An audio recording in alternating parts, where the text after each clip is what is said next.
welcome back to the Reformed Dissenters. Thank you so much for listening or watching us today. Listening to us, I should say. My name is Bruce Johnson. I am joined here in South Dakota by Joseph Lassiter. Hello. And Jacob Johnson is back in Pennsylvania joining us today as well. Hello. And if you want to find a list of links to all of the platforms that our show is on, or if you'd like a way to easily share this show with your friends, which we would love so much if you could share this show, spread it around, share some of your favorite episodes, you can go to our website, which is trdshow.net. And like I said, you'll find a list of all the links to all of the many various platforms we're on, including lots of pro-First Amendment platforms, pro-free speech platforms. So in the inevitable eventuality of us getting canceled for something we say that big tech just doesn't like for whatever reason, they have so many reasons now, you can find us on all of our pro-First Amendment platforms, such as Rumble, we're on Gab TV, Odyssey, and a whole bunch of others. So definitely check out our website. If you have information, questions, suggestions, anything you'd like to send our way, you can go to trdshow@protonmail.com. You can email us there, trdshow@protonmail.com, and we would love to hear from our audience. Again, we haven't been doing these as much recently, but we'll hopefully be picking these up again in the future. But if you're interested in hearing us do deep dives into some of the current events that we talk about on the show, you'll have to follow us on our pro-free speech platforms, such as Rumble, Gab TV, and Gab, also Odyssey as well. Okay, as a reminder, the theme of the month, this month, the month of September, our theme is discovering and using our God-given gifts. And so that is our theme this month, and I think last week was the first episode we started with that theme. So as a bit of a breakdown of what's going to happen on the show today, we're going to start by talking about some of the current events of this week, and oh my word, so much happened. It's a big segment. There's a lot that happened in current events this week. So we're going to be talking about those, some sad, scary, not so great things, and then some really positive, highly exciting, and wow, I can't believe that happened, that's awesome things as well. Literature of the month is what we're going to talk about after our current events segment, and our literature this month is Finding a Job You Can Love by Ralph Mattson, and that fits very well into our theme, which is discovering and using our God-given gifts. Okay, but before we can get into the show for the day, we have to talk about the verse of the week. And our verse this week is 1 Peter 4, verses 10 and 11. And it says, "Each of you should use whatever gift you have received to serve others, as faithful stewards of God's grace in its various forms. If anyone serves, they should do so with the strength God provides, so that in all things God may be praised through Jesus Christ." So again, as it says at the beginning, each of you should use whatever gift you've received to serve others. Faithful stewards of God's grace in its various forms. So the gifts we receive are, God's examples of God's grace in its various forms. And we should use those gifts, whatever gifts they are that we've received. We should use those God-given gifts to serve others and use them in ways that faithful stewards of God would use those gifts as faithful stewards of God's grace. So very important to remember that. We're going to be talking a lot about that during our Literature of the Month segment. Okay, let's get into the current events of this week. And as usual, Jake, you want to kick it off? Alrighty. So, like we've been doing, I'm going to go through the headline, and then Joe and Bruce are going to give their opinions. But this week, I am going to give the headline and give my short excerpt of what I want to say.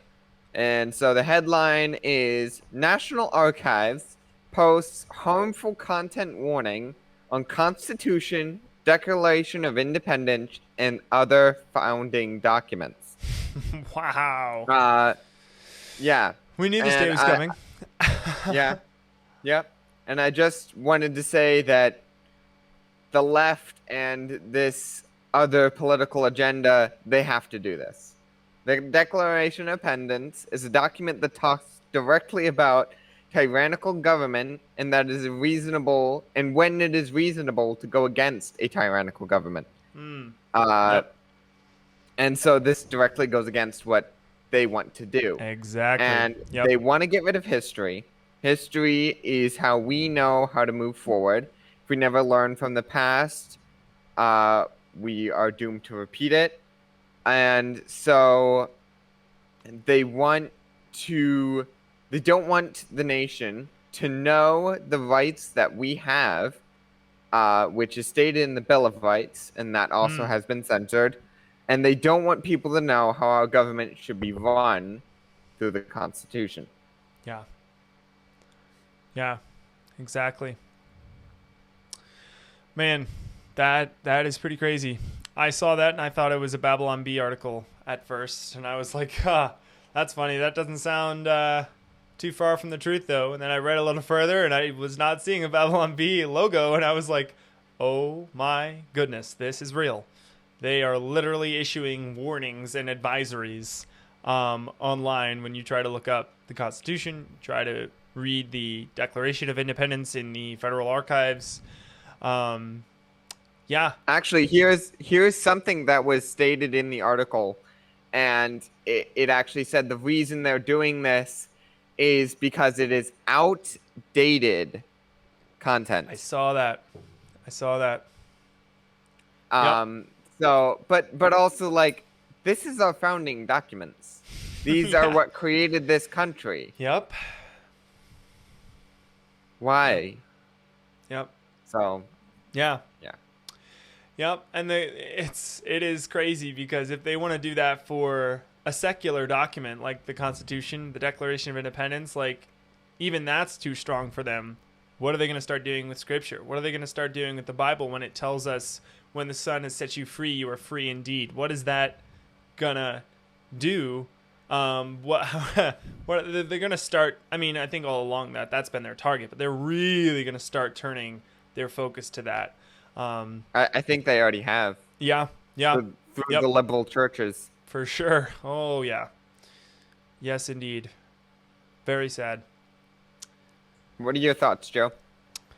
So it sounds like what they're trying to say is old government is not good anymore. Now they're trying to bring in this new government. Is that how I'm hearing it correctly? Yeah. Yeah, So as if old government wasn't working, so we must make it new and different, or that just because it's old, it's wrong. I'm just trying to I'm trying to wrap my head around that because I'm like, the founding documents is the reason why we have a government now, and now they're trying to say the Constitution, Bill of Rights is not legit anymore. Well, that's the reason why they're in office right now. It should be, but unfortunately it isn't. Yep. Until we get this election system figured out, and until we actually remove fraud, that's not why they're in office. They're in office because some of the higher ups decided they're going to be in office. Yeah. Instead of a government derived from the people, it's a people derived from the government. Our, governmental power doesn't come from the people anymore. Governmental power comes from the government. Doesn't come from God. Doesn't come from the people, the way it should. And I mean, the way it does actually, it does come from God.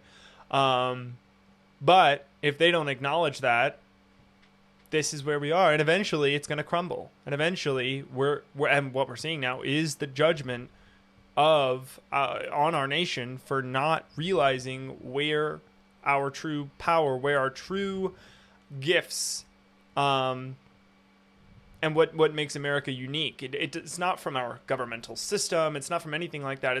It's from our foundings. It's from our foundation. It's from our biblical foundation. It's from our belief in God, and us being on the Lord's side.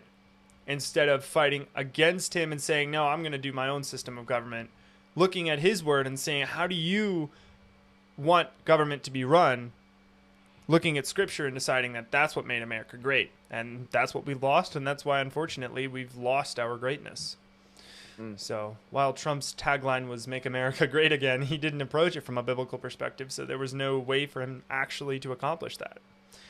So, and he did make, I mean, temporary strides, I guess, temporary improvements, but as we've seen, he uncovered some of the things that were going on, and it led Yeah. us to Yeah. how deep and how they were terrible so deeply it rooted. actually is.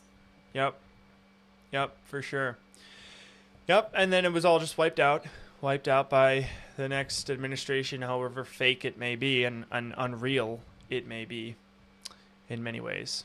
Cool. Anything else to add to that, Jake? Nope. Cool. Well, thank you for bringing that up and bringing that to our attention. That's pretty crazy. Okay. Now, for my pick, starts out. Did you? I had some. Oh, stuff. you want to have? Yes. Okay, got something. I Go for it, Joe. I want a little say. All So right, go for it. I was looking up local news this week, and I found a news article about telephone or phone scammers. Phone scammers are pushing their way very, very hard. In the article that I was reading there was a lot of phone scammers calling people saying that, hey, there's a warrant out for your arrest. But what they're really looking for is for you to give out information or for you to call them so that you can give them more information about you. And really, it's just a scam to get your information. Not only is that happening, but there's also organizations that they're faking as well, like Amazon and Geek Squad. Those are the two main ones that I've heard within this last week. Wow. That are really heavily pushing, calling, and trying to get either your account number, either your credit card number, or just for you to say yes, because they're all recording, and they're just, the moment they can get you saying yes, they can do a lot with that information, with your voice saying yes. Wow. So yeah, that's an interesting fact about this week, because that also got me as well. Amazon called me. Fake Amazon called me. Oh man, dude, so, for reals? Yes. Sheesh. But on the next note, I have a positive negative note. Lovely. The positive is Bittersweet. Yeah, we're not the only country on fire, or on the country with the biggest. Positive, Joe. How dare you? We don't have the biggest fires according to NASA map that I was looking at. There was South Africa and Asia. What was it? Yeah, South Africa and Mexico do have pretty big fires. Yeah, Whoa. close to Wow. U.S. But yeah, and then there's. Let's see if I can remember my continents. Geography is fun. There's quite a bit of fires overseas as well. Wow. If you take a look at the map, there's big red fire lines compared to our California just has little streak marks. It's crazy. Wow. Comparatively, that's crazy. Africa, that's what it was. Africa. And they just So had Africa and where? South Africa, and then is it Africa? Jeez, now I'm. Oh well. Do you mean South America? Yes, South America. Thank you. South America and Africa. South America and Africa. Gotcha. Africa has just this great big line across their continent. Wow. Yeah, but you have to look on the NASA map to find that. Interesting. Man. But that's also comes from a time span of March 2020 to June 2021. Okay. So. Gotcha. Wow. Just. Man. All right. Well, thanks for sharing, Weatherman Joe. All right. Anything else you guys want to add before we move on? Let's hear what you have. Is it scary? Right. Is it amazing? Yes. Is it not Superman? Yes. It's everything all thrown in one bundle. It has extremely practical effects and some not so practical effects, and then some also very practical effects as well. So it's just a whirlwind of interestingness. Okay, so first I wanted to read a direct transcript from Joe Biden's remarks last week. And from our esteemed fake president. Yes, indeed. And I'll read the headline after I read the remarks. All right, here we go. Here's his direct transcript. Ready? Listen, folks, make a mistake. Make no mistake, said the president, reading carefully off the teleprompter. I have complete control and sole authority over everything you do with your body and everything you put in your body. I'm the government, for goodness sakes. I have F-15s and nukes. Just get the vaccine. Just do it. Biden then walked out of the room to get a snack. Many concerns remained around issues of freedom and natural immunity, but the president was already eating his applesauce with crushed up pills in it and was unable to answer questions. Companies will be forced to comply with the mandate until the Supreme Court strikes it down in a few hours. Okay, this was Babylon Bee. Headline is, isn't it funny how that almost sounded real for a second? Yeah. Biden unveils new Your Body, My Choice vaccination program. Okay. So Just Babylon wait. Bee, but That'll actually be a speech next it week. will. It will. Yeah. Yes, because Yeah. actually I just saw a headline today from the Epoch Times saying that there are new measures set to come out next week. And I'm like, more measures, more COVID vaccination. Biden's set to release another speech. Hopefully it's, recorded so he gets it right. And they have enough time to edit out all the guffaws and goffs. Yeah, it's crazy. Okay, I'm just really going to be reading a series of headlines and excerpts from those articles, and then I'll just have just a little bit of dialogue about those, and I want to get your takes and opinions on those as well. So, all right, first headline: Biden plans to require vaccines or weekly testing for 80 million private sector workers. And that's just the headline, folks. We're just getting started. Biden will direct the Department of Labor to develop a rule that companies with more than 100 employees will require vaccinations or once per week testing for their workers, potentially affecting tens of millions of U.S. private sector employees. During remarks on September 9th, Biden said that the United States can and will turn the tide against COVID-19 by mass vaccinations, which is hilarious because that's not at all what these vaccines do. It's not even what they're claiming they do. They're claiming they're only meant to help with the symptoms, which they don't even do that, because 80% in many places in the world and across the U.S., 80% of those hospitalized were vaccinated. So they don't even do what they're advertised to do. But they're certainly not advertised to stop the spread of COVID-19. They're not even advertised to do that. So this is literally just false news. So they want to censor President Trump's speeches last year on YouTube, and yet they're not censoring what is clearly anti-science, if you want to use their phrase against them. It's really sick. While casting blame at the 80 million people who haven't been vaccinated, he did that during his speech. We're in a tough stretch, he said. This is not about freedom or personal choice, but it's about protection against COVID-19. I'm like, dude, this is totally about freedom. You want to force people against their will without any comfort, consolation scientifically that this will not harm them in the long term. We have no clue, and you want to force them to do this, and that's not about freedom? He's literally just up there lying through his teeth at this point. Go ahead, Jake. Did you hear that they're now just doing studies on the effects of the vaccine on women and I'm like a little late for that, don't you think? Pretty sure we are the studies. We are the clinical trials here. So, yeah, I guess you just stand on the street, watch people walk by, see what happens to them. Go ahead. These studies were supposed to happen before the vaccine became available. Yep. Should have been years, not months, not weeks, days, however long they actually tested. Which, who knows? Yep.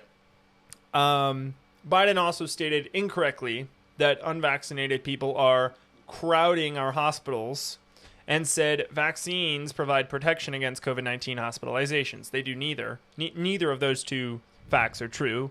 the unvaccinated people are not crowding our hospitals, and the COVID-19 vaccines do not help with COVID-19 hospitalizations. So, okay. Next article headline. Here's what's cool. Okay, that's ominous. I know a lot of people I talked to personally were like, "Oh goodness, what are we gonna do? I'm gonna lose my job. Maybe I'll just have to get the jab." And for a couple hours there, it was like, "Wow, what are we gonna do?" And then, thankfully, our vast conservative network that sometimes we forget exists started to step up to the plate and really change and fix things. And it's exciting to see what's coming. So here's the positive side. Here's the headline. Governors immediately push back on unconstitutional Biden plan. And they said they will fight them to the gates of hell. Kim Reynolds, governor of Iowa. This is her quote.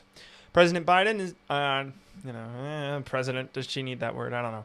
Is taking dangerous and unprecedented steps to insert the federal government even further into our lives while dismissing the ability of Iowans and Americans to make healthcare decisions for themselves. Biden's plan will only worsen our workforce shortage and further limit our economic recovery.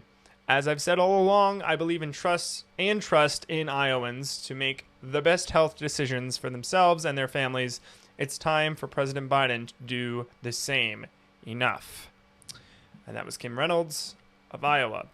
One of the only other governors besides Kristi Noem who I actually respect. Well, no, there's Ron DeSantis, and I might respect him more than the other two, given recent events. But she was really good about COVID. Steve Deace lives in Iowa, and he was talking a lot about what she did, and so very cool. All right, then there's Kristi Noem. She said, "My legal team is standing by, ready to file our lawsuit the minute Joe Biden files his unconstitutional rule. This gross example of federal intrusion will not stand." So we'll see what actually comes of that. All right, Kevin Stitt, Oklahoma. "It is not the government's role to dictate to private businesses what to do. Once again, President Biden is demonstrating his complete disregard for individual freedoms and states' rights. As long as I'm governor, there will be no government vaccine mandates in Oklahoma." Kind of sounds like he's running for a re-election, but I don't know. My administration will continue to defend Oklahoma values and fight back against the Biden administration's federal overreach. And finally, Greg Abbott in Texas said, "Biden's vaccine mandate is an assault on private businesses. I issued an executive order protecting Texans' right to choose whether they get the COVID vaccine and added it to the special session agenda. Texas is already working to halt this power grab." So when you guys hear those statements from the governors, what are your immediate reactions, knee-jerk responses? Do you think that the left or the Biden administration is just doing something crazy to see how people will respond? Maybe.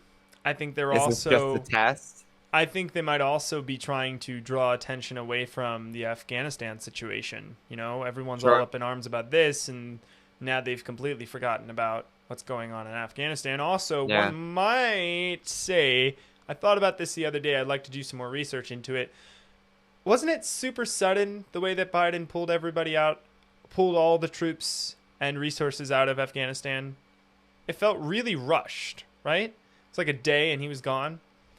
And then coincidentally, a couple weeks later, this goes down, which had the potential, I think, still has the potential, I think, to ignite potentially a civil war. Who knows? I just thought it was really incidental how it seemed like he just pulled a whole lot of troops, got them back onto U.S. soil just in time for this thing to go down. I don't know. I'm just literally guessing, but it almost feels like he was getting ready for a revolt, or at least the puppeteers were getting ready for, I don't know, something to go down. Was getting ready for Americans to say, "I've had it. I'm done. No, you can't do this." Because now, what are the business? There's a fine now. I think it's, I forget the number. It's quite high. It's something like $8,000, or I think it's even way more than that, per employee the business gets fined per employee if they're not vaccinated, per unvaccinated employee. And what if a business But that decides... isn't that if they have over 100? Yeah. So only employees over Right. 100. Yeah. Right. But what if a business decides, I'm not doing that, I'm not paying your fine? Right. What does the government do then? If they say, nope, not going to court, nope, not doing it, it's my business, I can do what I want, get off my back, well, then the police probably go in and arrest the guy, right? So what if it escalates? What if it gets to a point where it's like, this guy really doesn't want to go to jail for nothing, for doing nothing wrong, for running his business, for standing against tyranny? Eventually the military might get involved. And so I can't help but wonder if maybe Biden pulling those people out so quickly was to get ready for this, just in case the military had to get involved and they needed extra troops to fight their own citizens. I don't know. Again, Yep. conspiracy theory, call me what you will. But I just thought that was interesting. What are your thoughts, Joe? I'm trying to remember what my thoughts are based on the government, the governors wanting to stand against the Mandate.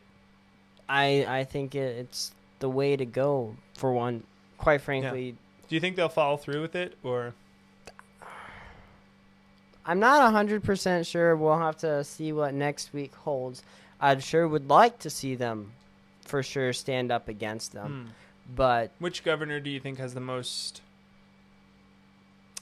Is probably going to fight back the most, or is actually going to follow through with their words? you know, I haven't studied other governors Okay, enough that much. I mean, I could see the Texas or Florida and South DeSantis. Dakota. You think Noem's going to follow through? I'm not 100% sure, but I'd like to see her go through. Yeah. I think out of all of them, I'm least, unfortunately, least hopeful about Noem, just because of historically. I don't know what happened to her this year. It's almost like her and Greg Abbott switched brains. It's just like 2020. She was awesome. Greg Abbott was the worst. Lockdowns, masks, all of it turned into California. 2021, Noem is still okay on COVID because COVID's kind of just dead now. But now on a whole bunch of other really important things, the transgendered stuff, all sorts of other things, she's now just whatevs, pushing it off, speaking words that do nothing, and then Abbott's taking action. Now it's law that getting transgendered surgery for minors is child abuse. It's illegal to do that now in Texas. I mean, could you imagine that happening in South Dakota? Go ahead. Or the abortion. Abortion. Yep. Like we talked about last week. Yeah, it's just really weird. It's like all of a sudden Greg Abbott grew a spine and Kristi Noem lost hers. So I don't know. Very strange. So, okay, let's see. Next headline: "I will not comply" is the tagline. Social media erupts over Biden vaccine mandate speech. Daily Wire co-founder and CEO Jeremy Boring, I'm assuming I'm saying his name correctly, took to Twitter to say that he would not comply with President Biden's dictates. The Daily Wire, this is his quote, "The Daily Wire has well over 100 employees. We will not enforce Joe Biden's unconstitutional and tyrannical vaccine mandate," Boring wrote. He then added, "We will use every tool at our disposal, including legal action, to resist this overreach." The Blaze CEO, Tyle Carden, also stated that he will not be forcing his employees to get jabbed against their will. There's a whole host of other ones, and we'll actually talk a little bit more about that later. So that's very encouraging. Thomas Massey, representative, I believe from Kentucky, although I don't have that. I should have written that down, but I think it's Kentucky, responded to Biden's remarks on Twitter, saying, "Newest threat from Joe Biden," and then this was Biden's quote that he was quoting. "We've been patient, but our patience is wearing thin. I say to you, Mr. President, our patience is gone." So that was Thomas Massey. Okay. One more headline. Two more headlines. Okay. Second to last headline. RNC, this was really interesting. The September 10th, the very next day after this horrifying mandate and decree went forth from the puppeteers of King Biden, the RNC, the headline is, the RNC announces plans to sue Biden over vaccine mandate. The Republican National Committee, RNC, on September 10th announced its plans to sue President Biden's administration over its COVID-19 vaccine and testing mandate. It comes just 1 day after the president issued sweeping new federal vaccine requirements that could affect as many as 100 million Americans. Taking to Twitter, RNC Chairwoman Ronna McDaniel announced Joe Biden told Americans when he was elected that he would not impose vaccine mandates. He lied. When his decree goes into effect, the RNC will sue the administration to protect Americans and their liberties. And lastly, and I'll get your opinions on this as well, and the last two that I didn't give you a chance to talk about yet, sorry. Trying to get through these. Lastly, this is probably one of my absolute favorites. This is so exciting. And I've been talking about Gab for a really long time now. And I would highly encourage you, if you haven't already, get on Gab and like our Gab page. Gab is just a fantastic, fantastic platform.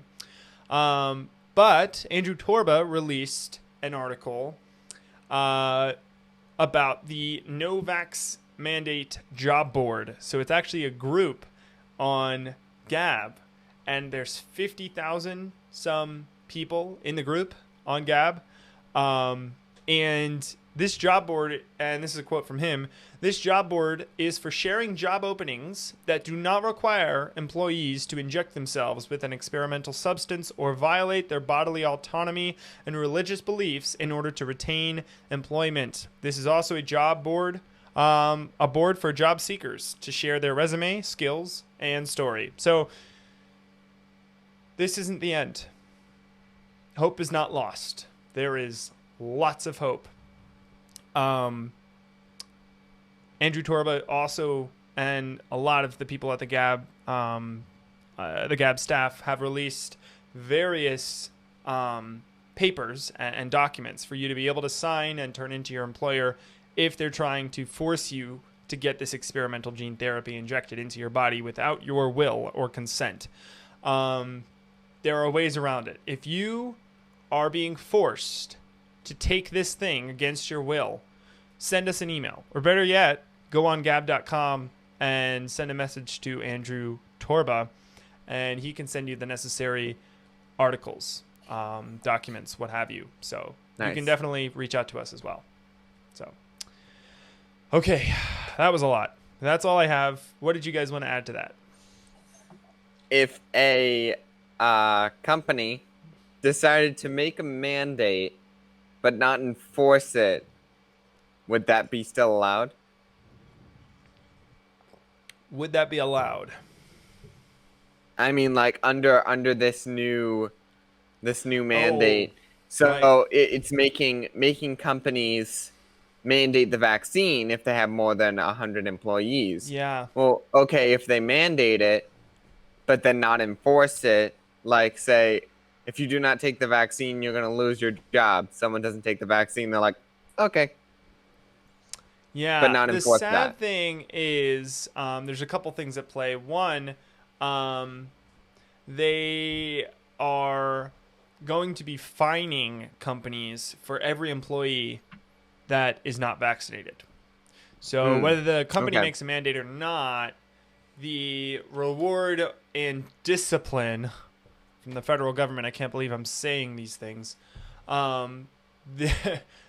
the federal government's going to reprimand businesses if their employees are not vaccinated. And I believe they have a month, 2 months to get all this done before they finally bring down the hammer, if you will, and do the things. So we will see what happens in the next 2 months. I forget what the time frame is exactly, but however long that time frame is, we're going to see some interesting things happen. So right now it's kind of a waiting game. It's like, are you bluffing or you really want to go down this road, you really want to force people, 80 million people, against their will to do something, you really want to do this, we will see. We shall see. So, I had something because you brought up Afghanistan and the Taliban, I think. Did you? we might have. Okay. Well, one of the news articles that popped in my mind while you were talking about something overseas. But the news article headline was the Taliban fail betrayed by the U.S. because we disassembled our helicopters and aircraft over there. The aircraft and helicopters that we left over there, they felt, it's. They were mad because they we didn't come help reassembled. them. Yeah. They're like, hey, thanks for the gift, guys, but where are the batteries? Yeah. Wow. Very, very interesting. Millions of dollars worth of equipment that we just neglected to retrieve is now in the hands of the Taliban, potentially horrifyingly dangerous weapons. And they're mad because we, left a few screws out of the helicopters. Lovely. That's just, yeah. Yeah. Oh, typical Taliban. Oh, wow. Yep. Crazy situation. All right. Well, that's going to wrap up our current events segment, which I think was considerably quicker than it was last week. So, all right. We'll a little bit potentially of a shorter episode. Okay. Let's move into our literature of the week. And, this month it's Finding a Job You Can Love by Ralph Mattson. And this week we read 3 chapters. We really want to get through this book. We want to get through as many chapters as we possibly can. And we've kind of come up with the schedule that gets us through all of what we think are the most important chapters in the book. And that requires us to read 3 chapters a week. So really pushed up our reading schedules, but we think it's worth it. So this week we read chapters 4, 5, and 6. And the first question for the chapters we read this week is, what did you find most interesting about the chapters? And Jake, go ahead and kick it off. Alrighty. So my answer to the first question is God did work. Not because he needed to, but because he wanted to. He created us, but he did not need us. His creation of the world was him doing work, but that was not needed. For anybody to say that we were needed is saying that God was lacking to begin with. And as we know, he is perfect and is not lacking whatsoever. So, and how God did work because he wanted to. And that's how we should approach work. Yes. We should do it because we want to. Yeah. Nice. Cool. Thanks, Jake. Yeah. Yeah, definitely. It can, I'm going to talk about this a lot as well. But it can definitely feel like, oh, great. Monday's tomorrow. I got to go back into work. I wish I had a longer weekend. But that's not really our approach. I mean, obviously there are situations where it's just like you've had a long weekend or you've had work has been crazy and it's like, oh man, I need a break. I'm not looking forward to work. And obviously work isn't perfect anymore. It's been defiled by the fall. But for the majority of the time, we should be looking forward to it. We should find joy and fulfillment in it. And that's actually talked about in the Bible and talked about in lots of the chapters. And I'll be mentioning that a little later. So, yeah, that was good to mention. Thanks, Jake. Joe?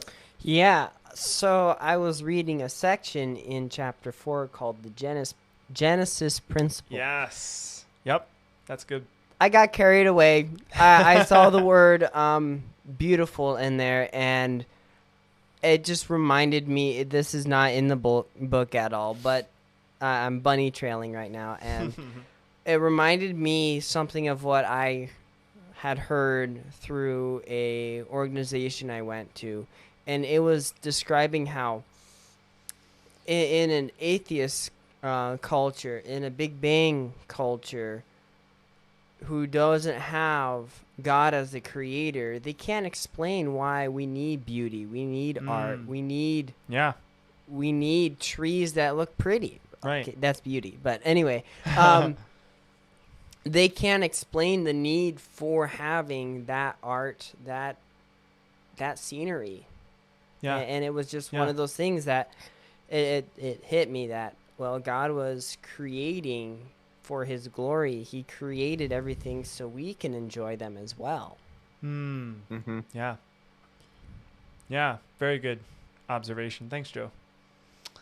Cool. All right. Well, my answer. This week we read one of my absolute favorite sections of the book. Chapters 4, 5, and 6 all address fundamental areas of our world as it relates to our day-to-day life. I wanted to quickly mention one of my favorite quotes in this book, which is actually from chapter 3.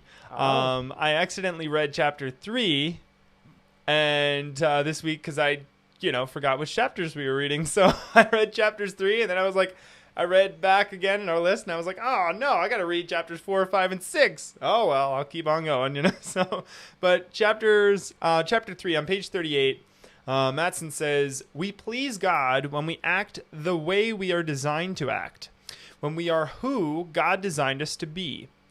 When such actions are carried out with the intention of being expressions of love to him, they do in fact become expressions of love to him. The common theme throughout these chapters, and honestly most of the book, is that work is something we should enjoy when we do. We will be accomplishing God's will. He created each of us with gifts, abilities, and inclinations that others don't have. When we place ourselves in careers that utilize those gifts, we will not only find joy in our work, we will be accomplishing God's will for our lives. Work is not something we should dread. It was something that was created after the fall, like I was saying earlier. The fall just made work harder.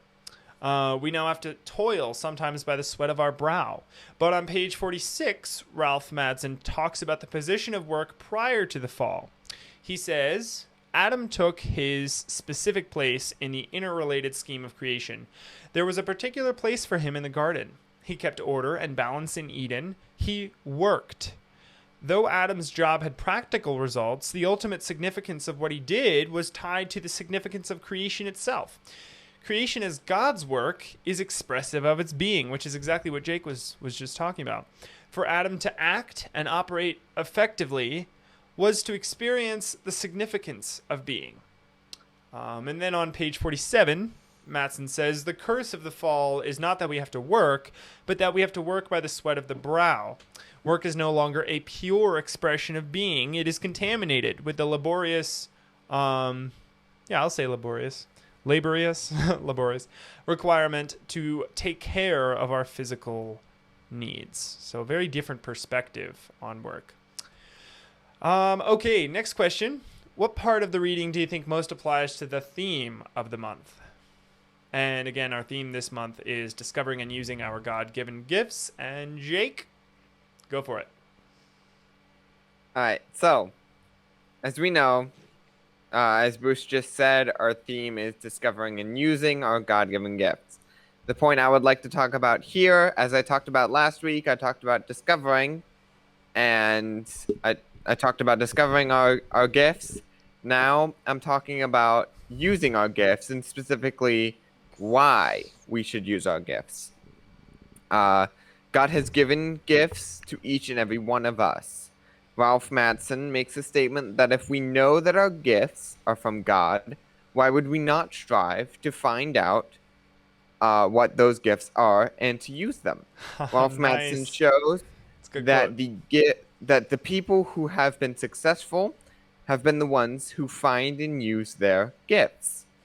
Should not we as Christians strive to become successful because we discovered and used our God-given gifts? Nice. Great. Yeah, that's a really good quote, Jake. Thank you very much. All right, my answer to this is just Little long, but I'll get through it. Okay. First of all, Mattson, before I get started, though, Joe, did you want to add to this question before we moved on? I liked exactly what Jacob was saying. Just another thing that I was thinking of is we are created in God's image. We were created to have our own design gifts. And the thing that comes to my mind is the story of the talents. Was it Jesus gave three people talents? One had 10, one had 5, and one had 1. Well, the person with 10 and 5, they went and used them. Or am I getting that parable mixed up? Invested. Yes. Yes. They multiplied them. They multiplied them. But then the one person, all he did was he put it in the ground and did nothing with it. Yep. And I don't know how that relates. To whom much is given, much will be expected. Yeah. Yeah. I had a train of thought, but I lost it. But, no, that's great. Yeah, that's a really good point. But that's the thing that comes to my mind is we should be using our talents. And I keep thinking that is talents, not money. Right. Every time I think it can be a parable for that. Mm-hmm. Yeah, absolutely. Those are the gifts that God gives us. Yep, for sure. And if we don't utilize them, if we bury them and we just are, resorted to just, whatevs. I don't really like work. I'm not going to try to like work. I'm not going to try and find the work that I was created to do. I'm just, no. Nah. Then we've wasted them. We've effectively buried our gifts. So, good point. Thanks, Joe. Okay, my answer is, first of all, Mattson spends a large chunk of time convincing and demonstrating to his readers that work is not something from man, it's something from God. And Jake and Joe, we've all touched on this, not just today, but previous episodes as well. In chapter 5, on page 53, if you're following along at home, Mattson says, "We hope to dispel a distorted view most Christians have of the worldly activities of business, education, arts, and leisure. Many Christians believe that such activities are worldly, meaning they are solely the products of man's endeavors. It is no wonder there is so much guilt among highly committed Christians who, with that perspective, must conclude that only those activities connected with Christian ministry are worth pursuit." Behind this distorted view is a monumental error. Namely, the attributing to man the ability to create concepts of organization, economics, science, communications, and creativity on his own, as if they were not discoveries of principles ordained by God. Civilization is only possible because of God and is not in any remote sense an independent development of man. Man cannot develop anything original. He must use what God has provided. End quote. Very large quote. But I was like, how can I cut this quote down?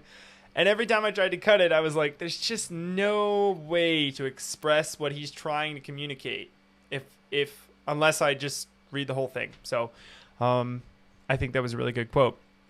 Because it came from God, it's not just something we should be it's not just something we should be encouraged to pursue. It's something we should try to get right. On page 54, Mattson says, "Business and industry do not produce greed. The sick nature of man does. Consider what beauty there would be." I think this is the beauty that Joe was also referring to. What beauty there would be if unfallen man conducted business and manufacturing enterprises. Can you imagine the wonder of people making beautiful products that have integrity of design and purpose, and then those products being distributed by way of ingenious systems to all those in need of the products? Can you imagine people involved in all phases of those activities doing what they were gifted to do under God's authority? The world has little conception of such business, but the Christian should. and he should take his place in the current systems of business, industry, communication, science, politics, education, and so on, with the power and conviction that rightfully accompany one who knows God and is armed with God's gifts to give witness to what should take place universally. End quote. It is this vision that should drive Christians in any field to excel and rise to the top. And as Mattson spends a great deal of chapter 6 detailing, we need to make sure that we're in the right line of work, the kind of work God gifted us to do. And I originally wanted to read excerpts from chapter 6, but since we are out of time, I will not be doing that. But if you have the book, Finding a Job You Can Love, by Ralph Mattson, I would highly encourage you to look through chapter 6. If you know someone who is interested, is about to go into the workforce, or they want to go to college, they don't know what they want to do. A lot of people now just go to college just because that's the thing to do. I think less people are doing that now than they used to, which is really good. But there's still a large majority, unfortunately, of people who just go to college because that's the thing to do. They chuck thousands and thousands and thousands of dollars into nothing for no reason. It's one of the good things about the vaccine mandates in colleges, because now people are actually giving some extra thought into it's not as why effortless. they're going to college. Yep. It's not, I'll just grab $200,000 of borrowed money. I'll worry about that. That's future me's problem. I want to do this endeavor because all my friends are doing it, and it's the cool thing to do, And I think even, unfortunately, Christians fall prey to this. It's really sad because we should know better. But we don't. It's not being preached in church. In churches today, it's not being taught how to find a job you can love, and it's vitally important. It's what we spend most of our life doing. Most of the hours in our life are spent working, as they should be. That's the way God created us. But we can't just say our work is a separate thing. We've got work, then we've got our spiritual life. Why separate them? We don't see that. We didn't see God saying, okay, Adam, I want you to worship me this day, and then this day at these certain hours, and then I want you to work the rest of the day. No, he didn't separate that. Adam worked, and his work was worshiping God because he was doing what he was created to do. When you're in the right field of work, you glorify God when you accomplish his will. You're doing his will when you do what you were created to do. Now, how do we find what we were created to do? That's what chapter 6 is all about. So if you know someone who's like, I don't know what to do, I don't know what I'm good at, I would grab this book and I would read through chapter 6. I think probably next week I want to read parts of chapter 6, even though that's not really what we're actually going to be reading on the show, just because chapter 6 is so good. It's probably one of my absolute favorite parts of this book, and it goes through all of that. And I think there's 6 different phases that he talks about and breaks down in the chapter. Different parts of your personality, all sorts of different things like that. So I would highly encourage you to look into chapter 6 if you're interested in that sort of thing. And with that, I do believe that's everything. Anything else you guys wanted to add? No. All right. Well, then, thank you everyone so much for watching or listening to us today. We really appreciate it. Don't forget to share this with your friends, like, subscribe, do all the things that let us know you watched it, you enjoyed it. You can find us on all sorts of different platforms, just in case we get kicked off YouTube for some reason. Should happen any day now. You can. We've already had the warnings. Yes, we've already had the warnings. That's right. You can go to trdshow.net to find a list of links to all the platforms, and go to Rumble, go to Odyssey, go to Gab TV. Highly encourage Gab TV. If you're not following us on our Gab page, get on Gab, follow us on our Gab page. You can email the show with questions if you'd like to get those documents that I mentioned about the vaccine exemption documents. You can email us at trdshow@protonmail.net. If you have any questions for Jake, myself, Joe, any of us, that is where you can send those questions. If you have suggestions for things you'd like to see us talk about on the show, they can go there as well. trdshow@protonmail.com is our email address. Thank you so much, and we will see you in the next episode. And remember, everyone, in all that you do, do as unto the Lord.